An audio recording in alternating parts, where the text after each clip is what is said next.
Hi, my name's Adam and welcome to the channel. Thanks for joining us today. The number one thing our clients ask us is, how do I pay less taxes? It's the number one concern that people have. We want to give less money to the government and more to loved ones and charities. So how do we do that? So today we're going to go through 3 ways on how to pay less tax when you die. So when we meet with new clients, we always tell them, when you pass away, your money's going to go to one of 3 places: loved ones, charities, or the government. And by default, the government will get it first. So they're going to take their cut off the top in the form of taxes.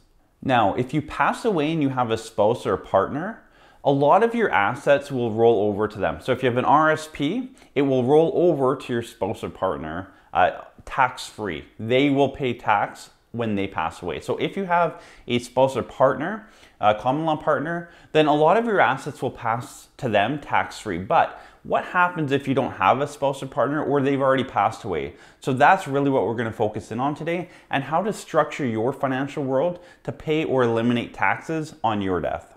So there's 3 simple strategies that we use for our clients that have really helped them eliminate and reduce taxes over the years. We've probably saved hundreds of thousands, if not millions of dollars in taxes for our range of clients over the last 15 years. So these 3 simple strategies can really make a big difference. Now, there's more complex strategies.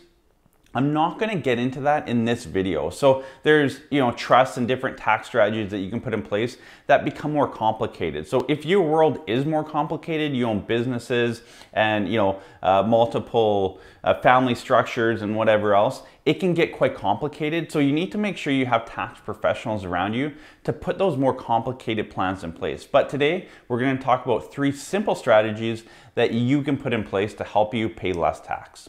So the first strategy is to pass your assets to the next generation. So your beneficiaries, whether it's kids, grandkids, whoever it is, pass it before your death. So not all assets can be passed before death, but a lot can. So sit with your tax professional or your financial planner and talk about what assets you have that could potentially be passed to the next generation or to your beneficiaries. But beware, when you pass those assets on, you now lose control of those. So you may have an asset that you want to pass on, but still keep control of. There are ways to do that through trusts.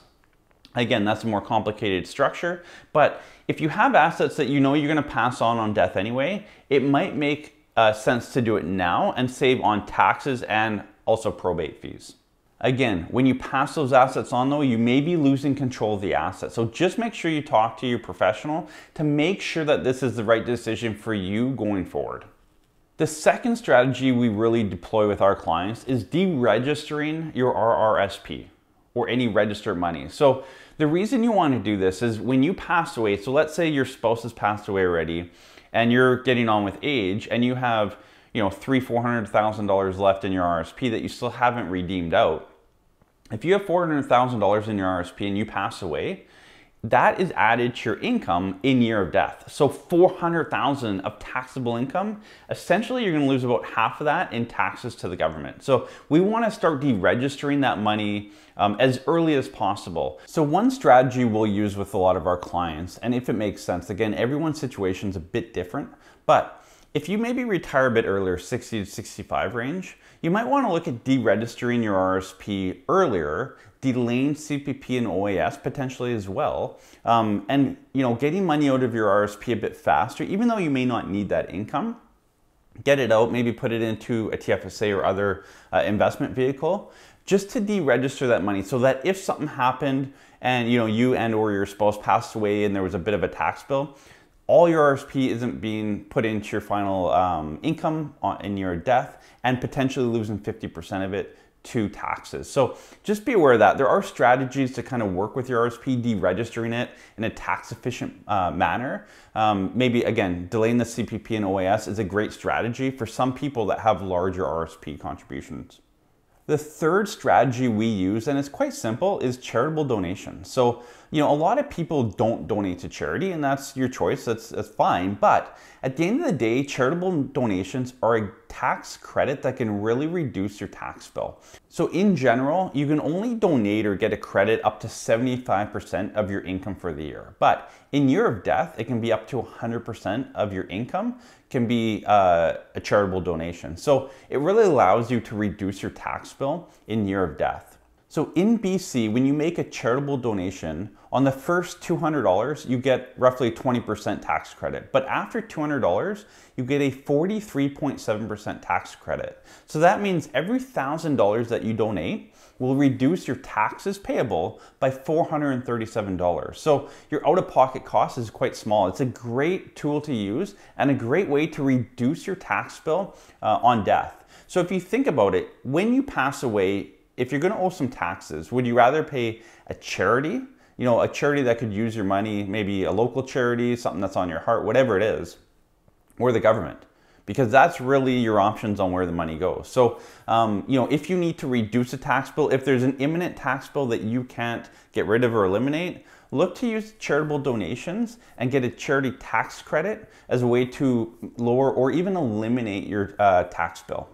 So as promised, I want to give you 4 areas that you can put your money to completely avoid taxes on death. Number 1 is a TFSA. So TFSA, obviously a great way to invest, and we're going to go over TFSAs next week, but that's one area that you can completely avoid taxes on death. Your principal residence is another area. So your principal residence will avoid taxes on death. There's still probate potentially, but taxes are eliminated on death.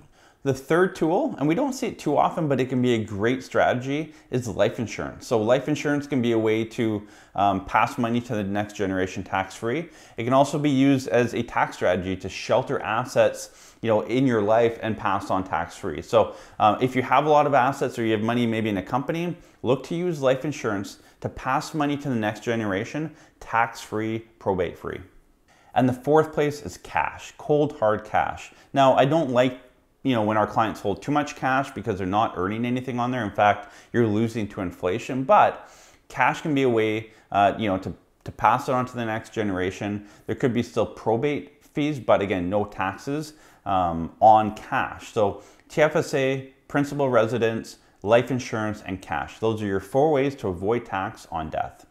Thanks for joining us today. We hope you enjoyed the video. And if you haven't already subscribed to the channel, make sure to do so and click the notification bell. We release a new video every Tuesday and Friday. Tuesdays are mini-series. Friday is kind of a hot topic of the week or a tax saving strategy or something around financial planning to help you build your wealth.